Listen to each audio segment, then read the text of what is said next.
मेरे लिए ये बहुत अप्रत्याशित सम्मान की बात है कि जवाहरलाल नेहरू विश्वविद्यालय के प्रांगण में हम लोग इस दौर के सबसे क्रांतिकारी, स्वप्नदर्शी और प्रभावशाली चिंतक को बाबा साहब अम्बेडकर को स्मरण किया जाए।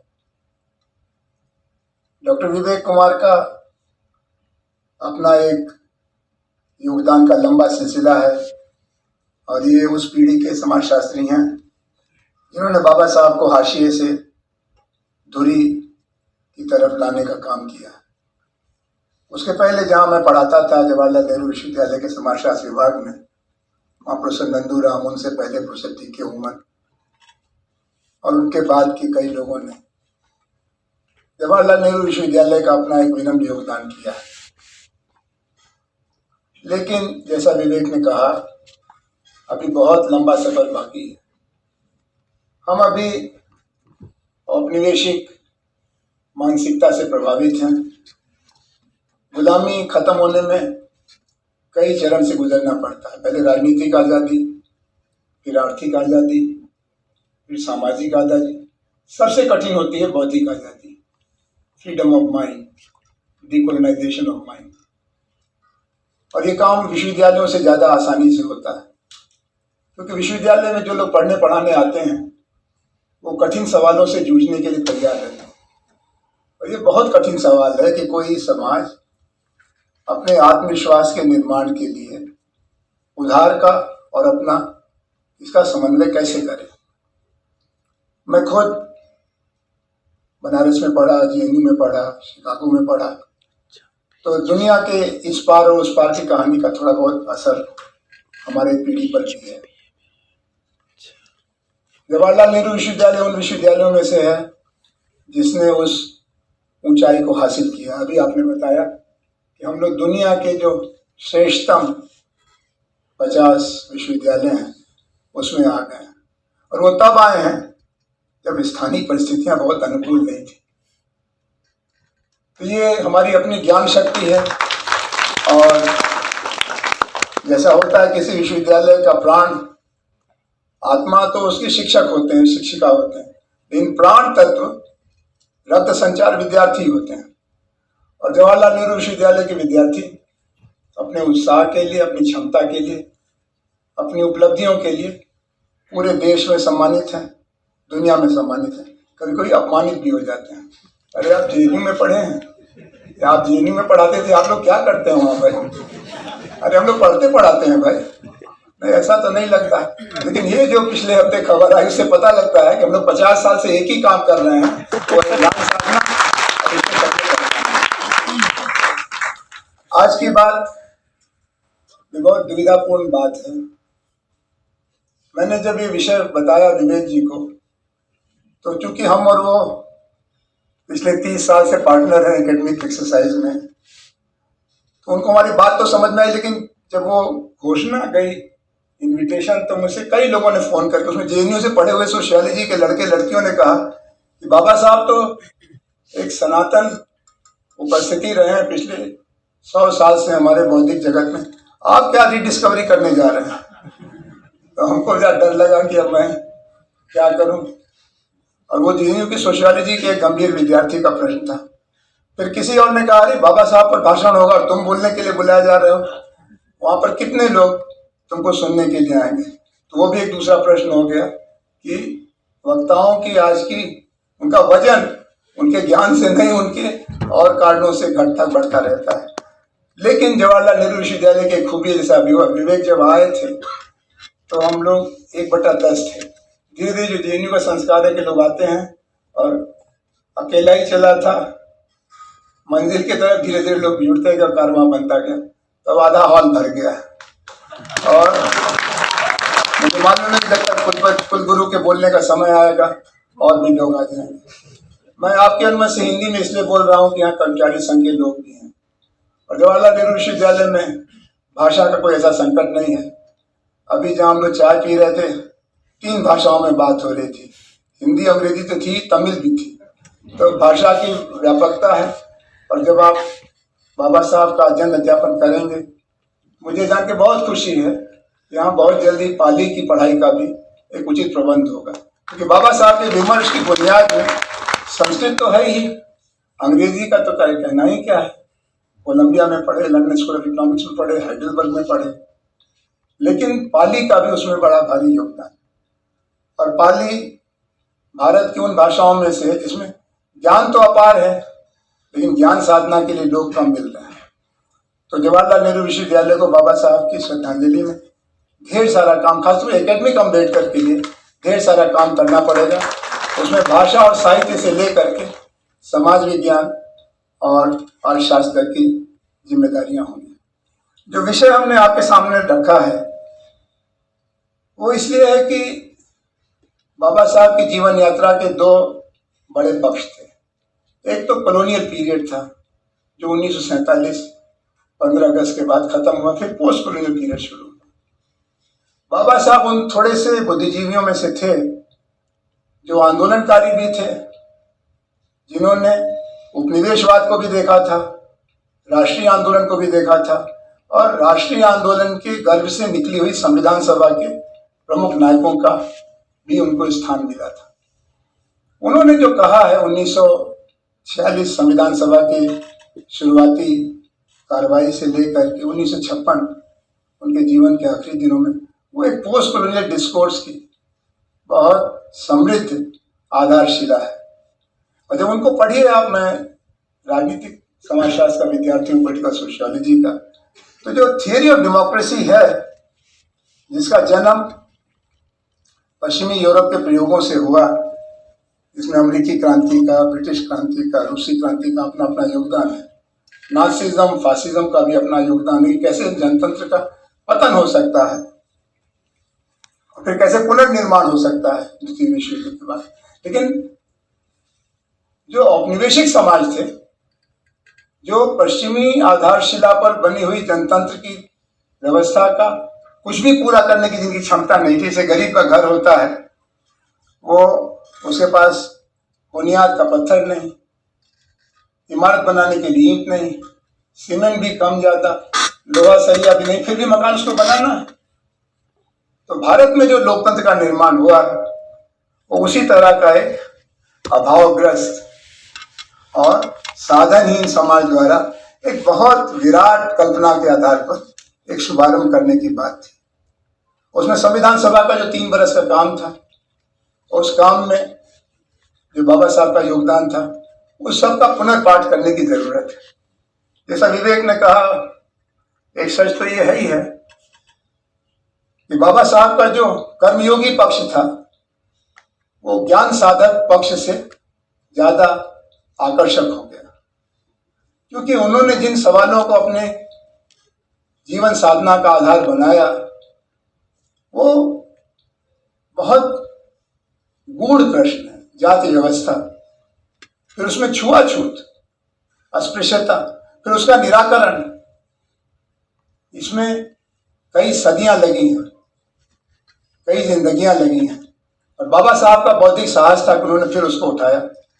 जो एनिहिलेशन ऑफ कास्ट उनका वक्तव्य था, जिसको छापने के लिए जात पात तोड़क मंडल का भी साहस नहीं हुआ। उन्होंने कहा साहब इसको ये सुधार दीजिए, वो सुधार दीजिए। तो कहा जब हम सुधार देंगे तो बचेगा क्या, तब आप ही हमारा भाषण लिख करके पढ़ लीजिएगा, हम तो नहीं आते।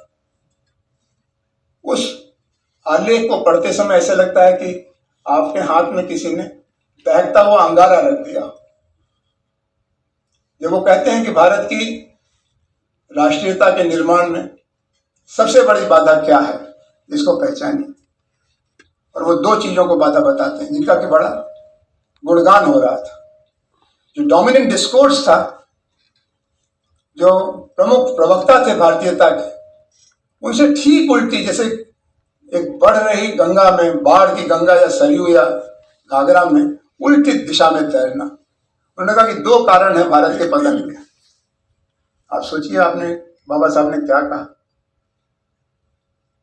एक तो उन्होंने कहा ये जो गांव है, भारत का बुद्धिजीवी वर्ग ग्रामीण भारत के प्रति बहुत आसक्त है, लेकिन ग्रामीण व्यवस्था ने हमको स्थानीय बना दिया, अंतर्मुखी बना दिया।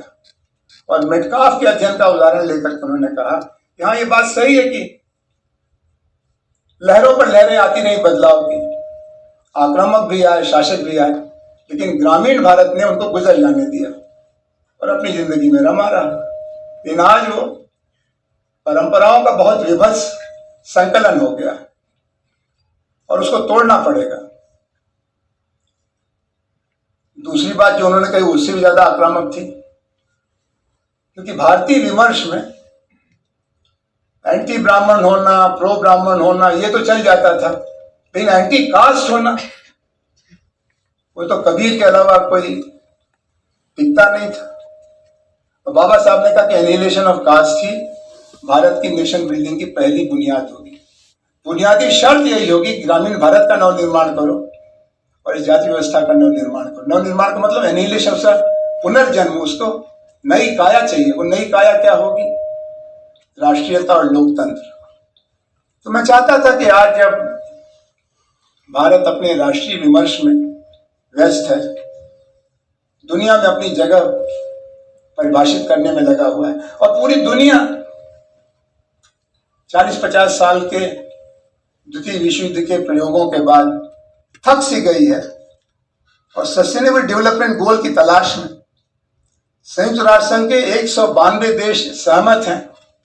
ये 17 लक्ष्य अगर 2015 और 2030 के बीच में हासिल नहीं किया, दुनिया टिकने लायक नहीं है। जिस रास्ते पर हम लोग चल रहे हैं पिछले 200-250 सालों से, ये रास्ता वाकई बंद दिखाई पड़ रहा है। पर्यावरण की दृष्टि से, मानवीय कौशल की दृष्टि से, परस्पर संबंधों की दृष्टि से कहीं से कोई गुंजाइश नहीं दिखाई पड़ रही। ये कहते हैं SDG, सस्टेनेबल डेवलपमेंट गोल्स। और ये बात बाबा साहब उस समुदाय के बीच उठाते हैं जो कसम खाए हुए थे कि भारत को न सिर्फ स्वराज में ले चलना है, इसकी स्वराज यात्रा का एक आरोहण करना है, बल्कि राष्ट्र निर्माण भी करना है और ये सब लोकतांत्रिक तरीके से करना है। लोकतांत्रिक राष्ट्र निर्माण हमारा लक्ष्य होना चाहिए। तो मैं विवेक जी के निमंत्रण के बाद पहले तो बहुत उल्लास था। घर में निमंत्रण मिले तो कौन नहीं कहेगा कि आएंगे।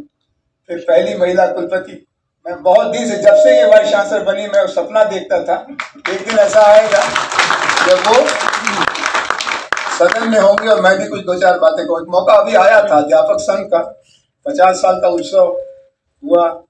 यहाँ तिवारी जी बैठे हुए हैं, लुबियाल साहब नहीं दिखाई पड़ रहे हैं, और भी लोग।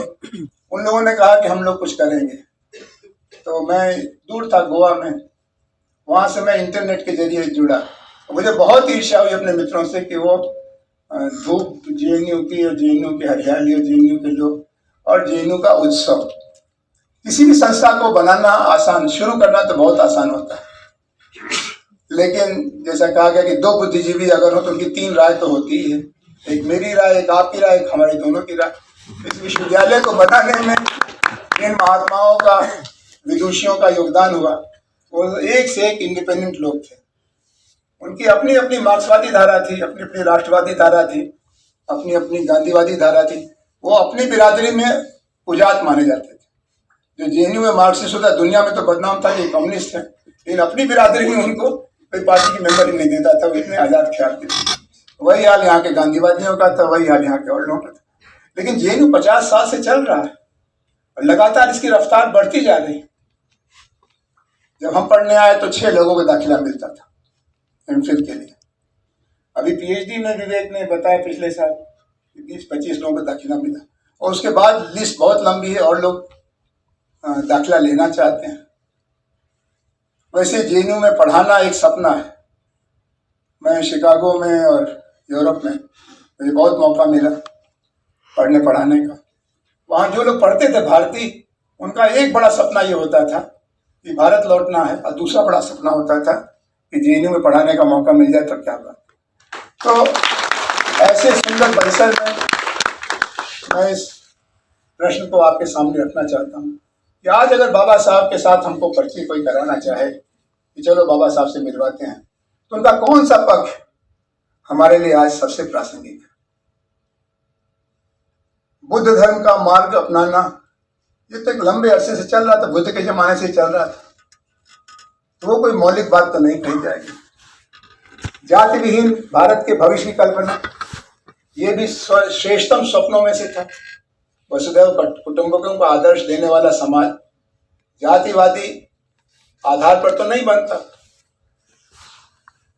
इसी तरह से जो उन्होंने लेबर रिफॉर्म्स किए, जब वो लेबर मेंबर थे वायसराय की काउंसिल में, या जो उन्होंने आंदोलन किए, जल का अधिकार, आवास का अधिकार, राजनीतिक हिस्सेदारी का अधिकार जिसको आरक्षण की लड़ाई कहा गया, सामाजिक न्याय का, इन सब कामों के साथ एक प्रश्न है जो हम सबको विचलित कर रहा है और आज तो हम बहुत घबराए हुए हैं। वो यही सवाल है कि हमारा राष्ट्र निर्माण का असली रसायन क्या हो, कैसे हम अपने राष्ट्र को बनाएं। कुछ लोगों का मानना था कि राजनीतिक लोकतंत्र पर्याप्त है। बाबा साहब ने 26 नवंबर 1949 को संविधान सौंपते समय जो भाषण दिया, उसमें उन्होंने जो बातें कही, वो जैसे कहते हैं कि अस्पताल से जब आप डिस्चार्ज हो तो डॉक्टर एक फाइनल रिपोर्ट लिखता है और एक आखिरी मुलाकात होती है डॉक्टर की और मरीज की। डॉक्टर साहब अब बहुत धन्यवाद, जान बचा दिया आपने, अस्पताल से घर जा रहे हैं, अब हमको क्या करना है, कैसे हम, क्या खान पान, हमारा आहार विहार क्या होगा। तो डॉक्टर जो बताता है उसको बहुत ध्यान से लोग सुनते हैं। ये अलग बात है, जब तक दोबारा बीमार न पड़े फिर तब तक उस डॉक्टर की बात हम लोग मानते नहीं हैं। कहा था डॉक्टर साहब ने कि चीनी मत खाना, रसगुल्ला मत खाना, चिकन मत खाना, अब यही नहीं खाएंगे तो जीने से क्या फायदा है। और जब बीमार पड़ेंगे डॉक्टर साहब तो हैं। लेकिन हमारी दिक्कत ये है कि डॉक्टर अंबेडकर साहब नहीं है। उन्होंने जो बातें कही, लंबा भाषण था उनका 26 नवंबर 1949 का। उसके पहले 6 सितंबर 1948 उन्होंने कुछ और कहा था। इन दोनों बातों को मैं आपके सामने रखना चाहता हूं उनके नए परिचय के लिए, क्योंकि आज भारत में एक विमर्श चल रहा है भारत के भविष्य को लेकर, और वो स्वाभाविक विमर्श। नई पीढ़ी को अपनी जिज्ञासा है कि हमारी पीढ़ी की क्या जिम्मेदारियां, हमारे से पहले जो गुजर चुके, जो आज वाइस चांसलर हैं, जो आज मिनिस्टर हैं, चीफ मिनिस्टर हैं, प्राइम मिनिस्टर हैं, प्रेसिडेंट हैं, इन्होंने क्या क्या हमारे लिए सवाल सुलझाए और क्या क्या सवाल सुलझ नहीं पाए। ये हर नई पीढ़ी को जानना होता है। बाबा साहब ने 1949 में ये कहा, एक त्रिकोण है, इस त्रिकोण की तीनों भुजाओं को एक दूसरे से संतुलित रहना पड़ेगा।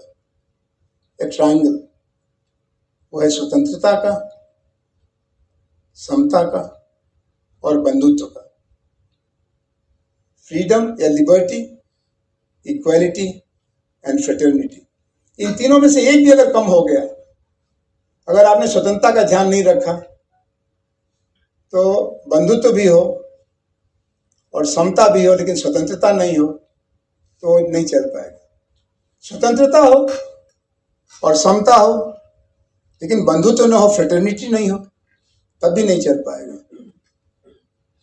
और बंधुत्व की आधारशिला पर ही समाज चलता है।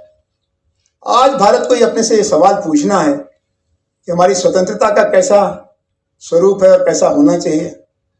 कुछ लोगों ने कहा था कि ये रिप्रेजेंटेटिव डेमोक्रेसी से पार्टिसिपेटिव डेमोक्रेसी की तरफ बढ़ना चाहिए, यानी प्रतिनिधि मूलक जो लोकतंत्र है इसको सहभागी लोकतंत्र होना पड़ेगा, और इसके लिए विकेंद्रीकरण की बहुत जरूरत होगी।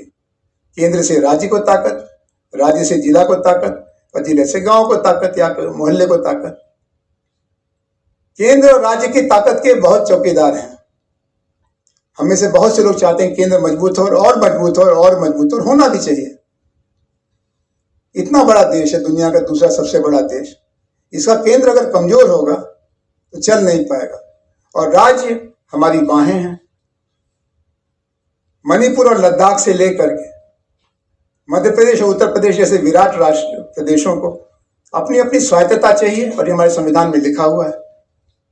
लेकिन केंद्र और राज्य दोनों मिल करके जिले की ताकत न बढ़े इसके लिए पूरे लगे रहते हैं। जिले में खाली एक ही ताकतवर है, जिलाधिकारी। ये अच्छी बात है कि मैडम पंडित, हम लोगों ने ढेर सारे कलेक्टर पैदा किए हैं, और भारत का कोई प्रदेश ऐसा नहीं है इस समय जहाँ पर जो कठिन जिले हैं उसका जिलाधिकारी लड़का या लड़की जेएनयू से पढ़ के नहीं गया। अगर जिलाधिकारी नहीं है तो पुलिस अधिकारी है, और पुलिस अधिकारी और जिलाधिकारी दोनों हैं तो वहां पर न्याय की गंगा बहाना बहुत आसान है। कई राज्य भारत के ऐसे हैं जिनका पूरा संचालन वहां की विधानसभा नहीं करती है, वहां के IAS IPS करते हैं जो JNU के पढ़े हुए हैं, और इसका हमको बहुत गर्व है। लेकिन कलेक्टर के बल पर और शहर कोतवाल के बल पर समाज नहीं चलेगा। वहां जिला परिषद को ताकतवर होना होगा, नगर पालिका को ताकतवर होना होगा, और नगर पालिका और विधानसभा और लोकसभा तीनों मिलकर कोशिश करते हैं कि गांव सभा की ताकत घट जाए। तो राजीव गांधी ने सत्ता का विकेंद्रीकरण किया, 73वां 74वां अमेंडमेंट आया। आज उस 73वें 74वें अमेंडमेंट का सारांश क्या है? सत्ता का विकेंद्रीकरण हुआ कि नहीं हुआ इसकी तो बहस चल सकती है, लेकिन सब लोग इस बारे में सहमत है कि भ्रष्टाचार का विकेंद्रीकरण हो गया। अब मुखिया जी और पंचायत सेक्रेटरी मिलकर के खूब 10 उंगली घी में और सर कढ़ाई में है। क्यों? क्योंकि 90% फंडिंग सेंटर से आती है, और सेंटर गरीब की गाय है, चाहे पार्टी जो सरकार चला रही हो। लेकिन केंद्र की जो सरकार है वो किसके आगे रोएगी? तो एक सवाल बाबा साहब ने कहा है हमारी नेशन बिल्डिंग के प्रोजेक्ट के बारे में कि हमको जाति और राष्ट्र में चुनना पड़ेगा, और राष्ट्र भी 2 प्रकार के हैं, शासक राष्ट्र और शासित राष्ट्र, जिसको आपने कहा वंचित भारत, बहिष्कृत भारत और शेष भारत। इस दुविधा का समाधान करने के लिए ही हमने लोकतंत्र का रास्ता अपनाया है। लेकिन लोकतंत्र में उसके 7 पहरेदार हैं। 4 के बारे में हम लोग पढ़ाते हैं, लेकिन 3 के बारे में हम जानते हैं। तो इंडियन थियरी ऑफ डेमोक्रेसी में there are not only 4 pillars of democracy, there are 7 pillars of democracy. 4 pillars are well known.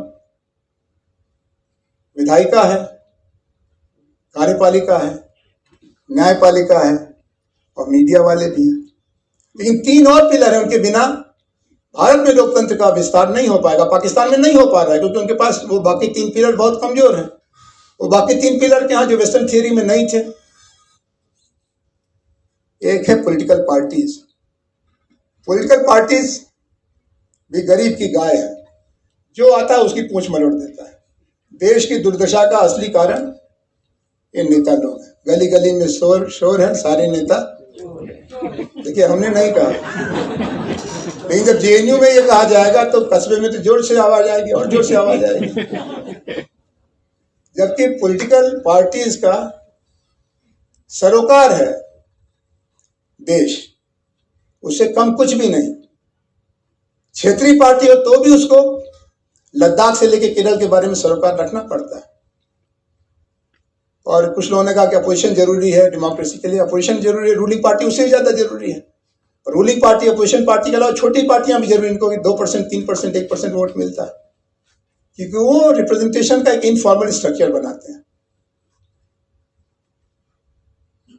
अगर आप जाइए किसी जिले में जिलाधिकारी को मिलने, अपना कुर्जी पर लिख के भेजिए आनंद कुमार रिटायर्ड अध्यापक, तो अपने बाबू कहेंगे कौन है? तो बूढ़ा आदमी आया हुआ ऐसा कहता है कि पढ़ाते थे।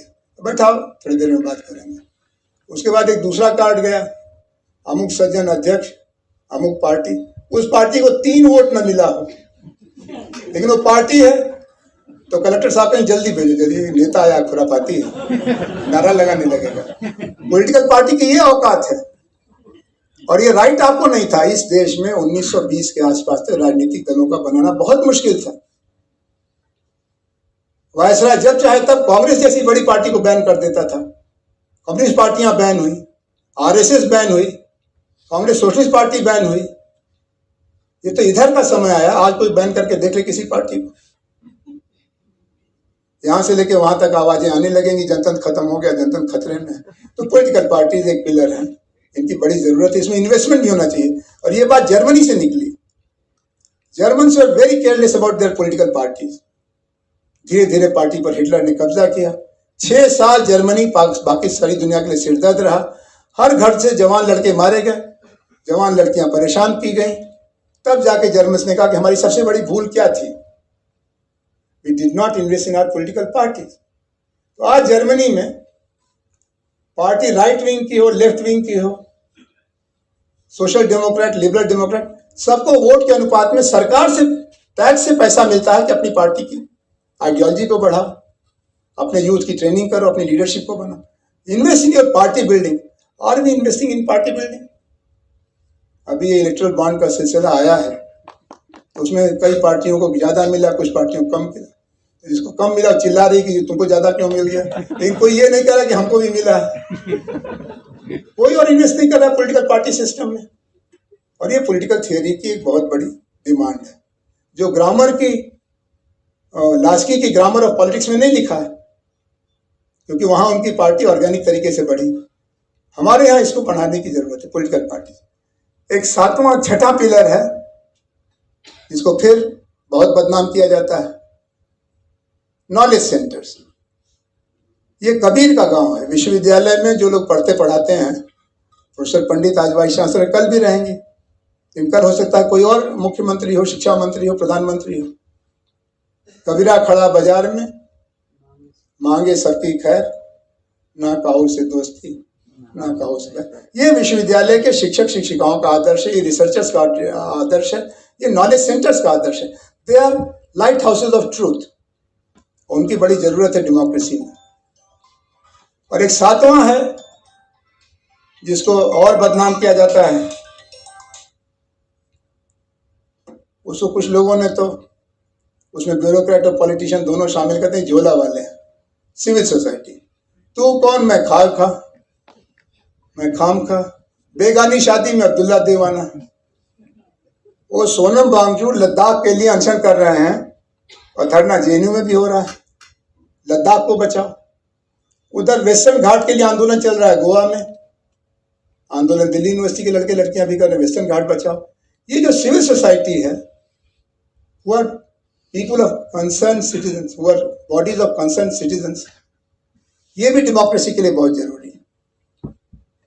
किसी देश में जनतंत्र का क्या हाल है, इसके तमाम इंडिकेटर आप देख लीजिए, लेकिन वॉलंटरी ऑर्गेनाइजेशंस का हेल्थ क्या है, उनकी क्या हालत है, इसकी चर्चा नहीं करिए तो आप बहुत बड़े स्पेस को छोड़ देते हैं।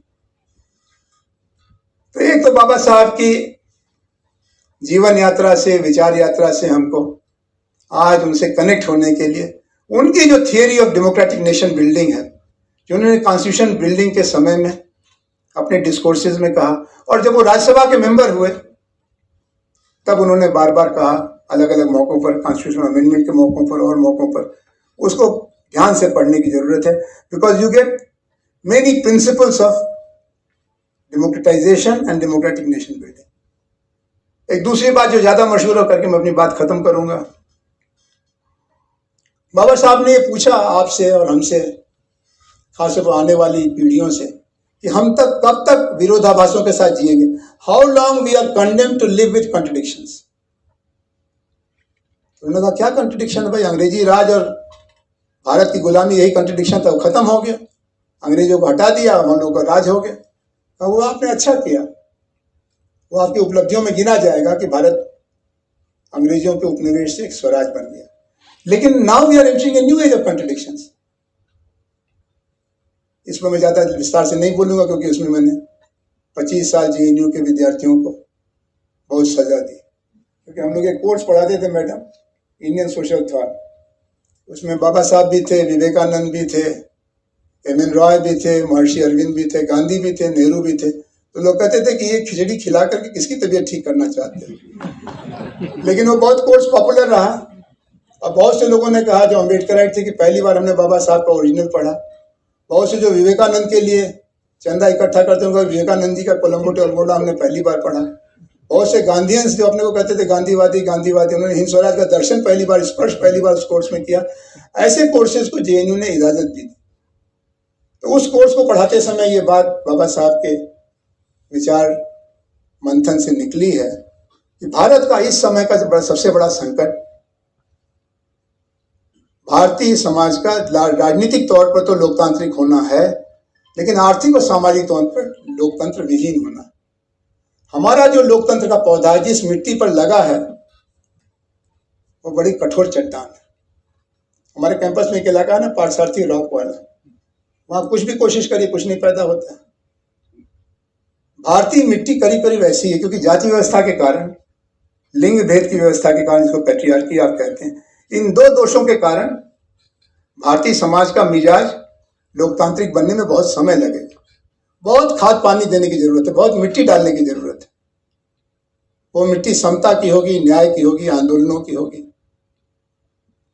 और जो दो बड़े कॉन्ट्रडिक्शन है, इसके बिना सुलझाए पॉलिटिकल डेमोक्रेसी का फ्यूचर हमेशा एक प्रश्नवाचक दायरे में रहेगा। आजकल कुछ लोग डेमोक्रेसी के बारे में सवाल उठा रहे हैं, मैं भी उठाता हूँ, लेकिन हमारे लिए पहली बार ये सवाल नहीं उठा। ये सवाल 74 में भी उठा था, और 74 से 77 तक पता नहीं था कि हम लोग किधर जाएंगे। उसका कारण क्या है? कारण यह है कि भारतीय समाज में इसके नव निर्माण के लिए जो सामाजिक जीवन है उसका भी लोकांतरीकरण होना जरूरी है। सोशल डेमोक्रेसी और इकोनॉमिक डेमोक्रेसी की भी जरूरत है। अगर इकोनॉमिक डेमोक्रेसी नहीं होगी तो इकोनॉमिक सिटीजनशिप नहीं होगी। इकोनॉमिक सिटीजनशिप नहीं होगी तो खाली पॉलिटिकल सिटीजनशिप 3 पहिए की गाड़ी में से 1 पहिए पर गाड़ी को चलाने जैसा होगा। सोशल डेमोक्रेसी के बिना, जिसमें जेंडर जस्टिस भी होगा और अफर्मेटिव एक्शन भी होगा, तब जाके सोशल डेमोक्रेसी आएगी। कितनी कठिनाई है इसमें। आपने अभी देखा पिछले दिनों आरक्षण सिद्धांत को हमको शीर्षासन करना पड़े तो ठीक है, कहते हैं उससे ब्रेन को पावर मिलती है, योग करने से ये भी होता है वो भी होता है, लेकिन हमने पूरे सामाजिक न्याय के दर्शन को शीर्षासन करा दिया और 10% आरक्षण इकोनॉमिकली वीकर सेक्शन को दिया। और वो हो गया, उसका विरोध करना गलत है, आ बैल मुझे मार, उसका समर्थन करना और भी गलत होगा। लेकिन वो हो गया तो हो गया, जैसे मंडल कमीशन हो गया तो हो गया। लेकिन हम सामाजिक समता के निर्माण के लिए जो वंचित है, अभिशप्त है, बहिष्कृत है, उसको पूरे मुआवजे के साथ शामिल करने की जिम्मेदारी हमारे ऊपर है, अगर राष्ट्र निर्माण करना चाहते हैं तो। अगर राष्ट्र निर्माण नहीं करना चाहते हैं, जैसे लश्कम पश्चिम चलता रहा 200 साल अंग्रेजी राज, इतने 100 साल इनका राज, उनका राज, उनका राज, आपका भी चल जाएगा। लेकिन फिर वो न्यायपूर्ण उल्लास का समाज नहीं होगा, आनंद का समाज नहीं होगा, प्रकाश का समाज नहीं होगा। तो मित्रों, आज पूरे भारत को मिलकर के बाबा साहब जैसे बहुत ही समर्पित, बहुत ही आदर्शवादी, बहुत ही आशावादी। आखिरी बात जो मैं मैडम आपके ध्यान में लाना चाहता हूँ ये कि बाबा साहब की कहानी अगर आप पढ़िए तो जिस उम्र में बाबा साहब गुजर गए उससे 10 बरस ज़्यादा हम लोग जिए। बाबा साहब 1956 में चले गए तो 70 साल की भी आयु उनको नहीं मिली। लेकिन बाबा साहब के जीवन में जो असफलताएं आई उसके आधार पर वो सैद्धांतिकरण कर सकते थे कि डेमोक्रेसी इज बंकम। चुनाव हारे, वो चुनाव कब हारे? लोकसभा का पहला चुनाव हारे 52 में। किसके साथ लड़के मैदान में उतरे थे? समाजवादियों के साथ। दोनों की अपनी अपनी पहचान थी और लोकसभा का चुनाव हार गए। 1 बार हारे, 2 बार हार गए। उन्होंने उसको थियराइज नहीं किया, उन्होंने उस रियलिटी को कबूल किया कि भारत जैसे देश में जो चुनाव है ऐसे ही होगा। तब हमको क्या करना चाहिए? हमको शिक्षा की तरफ भी ध्यान देना है, नागरिक संगठन की तरफ भी ध्यान देना है। और इसमें किसकी भूमिका होगी? क्योंकि विधायक बनना कठिन है, सांसद बनना और कठिन है, उनका बुद्धिजीवियों की भूमिका होगी। और बुद्धिजीवियों से उनको बहुत शिकायत थी। तो मैं अपनी बात आपको खुशखबरी के साथ नहीं खत्म करना चाहता। बाबा साहब ने आपके लिए, हमारे लिए बहुत बड़ा एजेंडा रखा है, और वो है भारतीय समाज का लोकतांत्रिकरण, आर्थिक लोकतांत्रिकरण, सामाजिक लोकतांत्रिकरण और राजनीतिक लोकतांत्रिकरण। और दूसरी तरफ मनुष्यता के लिए उन्होंने बहुत बड़ा एजेंडा रखा है कि हर मनुष्य को स्वतंत्र होने का अधिकार है, समता उसकी जरूरत है और बंधुत्व उसकी बुनियाद है। इन तीनों को मिला के जो 2 त्रिकोण है, the 2 golden triangles which are heritage of the rich thought process of Dr. Ambedkar and which remain ignored. आरक्षण के जो समर्थक हैं वो उसी तक समर्थक हैं जिस हद तक कि उनके लिए मौका मिल जाए। इसके आगे वो रुक जाते हैं। लोकतंत्र के जो समर्थक है उसी हद तक समर्थक है जैसे कि वोट के जरिए उनको सत्ता में हिस्सेदारी का मौका मिल जाए, उसके आगे वो रुक जाते हैं। बाबा साहब रुके नहीं, इसीलिए मेरा सौभाग्य था, मैं 6 बरस का 5 बरस का बच्चा था, बाबा साहब अपनी आखिरी यात्रा काठमांडू से करके लौट रहे थे। काशी में उनका भाषण था, काशी विद्यापीठ में। और जब मुझे सुबह सुखद आश्चर्य हुआ जब मेरे दादाजी ने कहा कि आज तुम स्कूल नहीं जाओगे। छोटे बच्चे को स्कूल न जाने का आदेश घर से मिले तो कितना अच्छा, लेकिन मुझे पता नहीं था कि उसके बाद क्या करना है। कहा कि तुम हमारे साथ चलोगे। कहाँ चलेंगे? तो काशी विद्यापीठ परिसर में एक बहुत बड़े विद्वान आ रहे हैं, उनका भाषण सुनने चलना है। बाबा साहब को मैंने साक्षात देखने का सौभाग्य मेरा था। और भारत सरकार का, वैसे तो हम लोग हमेशा प्रतिपक्ष में रहे, कल भी थे, आज भी हैं, आगे भी रहेंगे, चाहे जिसकी सरकार बने, लेकिन एक ही कमेटी इसमें काम करने का मुझे सौभाग्य मिला और मैं बहुत खुश हुआ। वो थी बाबा साहब अम्बेडकर शताब्दी समिति। और उस कमेटी ने प्रस्ताव ढेर सारे पास किए मैडम वाइस चांसलर, लेकिन कार्यान्वयन करते करते वो सरकार गिर गई। तो बहुत काम बचा हुआ है, जिसमें विश्वविद्यालय एक प्रस्थान बिंदु होगा। आपको सारा पहाड़ खुद नहीं उठाना है, जैसे आपने इस बार किया है। 1 हफ्ते का उत्सव बनाया विश्वविद्यालय परिवार के लिए। अगली बार मेरा सुझाव होगा कि जवाहरलाल नेहरू विश्वविद्यालय अपने विद्यार्थियों, अपने शिक्षकों, कर्मचारियों के लिए तो समर्पित है ही है, देश के लिए भी इसकी जिम्मेदारी है। एक मेला अगले साल से ऐसा होने लगे हर साल, जैसे दीक्षा भूमि में होता है, उस तरह का मेला बुद्धिजीवियों का, रिसर्चर्स का, डायलॉग का, डिस्कोर्स का और कमिटमेंट का। बहुत बहुत धन्यवाद।